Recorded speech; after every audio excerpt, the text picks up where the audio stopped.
Garcia Création, cuisine, aménagement sur mesure et dressing, votre créateur d'émotions vous invite à découvrir les nouveautés 2019 dans le showroom de Perpignan.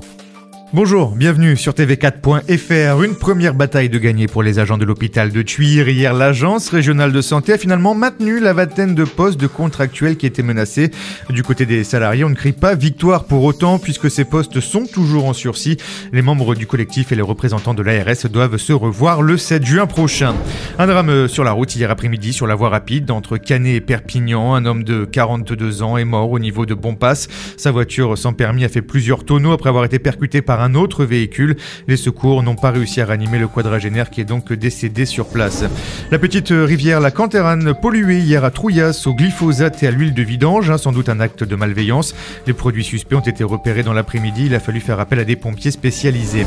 Il vous reste 2 jours pour profiter encore des pistes de la station des Angles. C'est la dernière station encore ouverte. Elle fermera ses remontées mécaniques dimanche en fin de journée. On passe au sport. Rugby à 13. Les Dragons catalans révélateurs de Sainte-Hélène. Demain à 18h au stade Gilbert Brutus, les Drax reçoivent le leader encore invaincu après 8 journées de Super League. Et puis à 15, l'USAP se déplace à Bordeaux, demain après-midi à 18h également. En handball, Ludovic Fabregas, le pivot de l'équipe de France, originaire de Bagnols-sur-Mer, reste à Barcelone.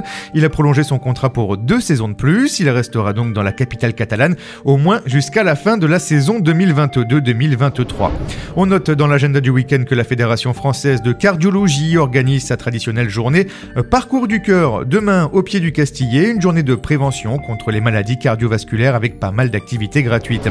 Et puis une grande opération de nettoyage de nos plages dimanche au Barcarès. L'initiative est signée Payotte, la marque d'espadrilles Made in France, qui lancera très prochainement la première espadrille en toile recyclée. Les sacs poubelles seront fournis. En revanche, prévoyez vos gants de protection.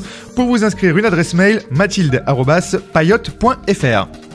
C'est la fin de ce flash. Vous pouvez retrouver l'info du jour sur tv4.fr, mais aussi sur nos pages Facebook et Twitter. Vous pouvez également vous abonner à notre chaîne YouTube. Bon week-end et à lundi.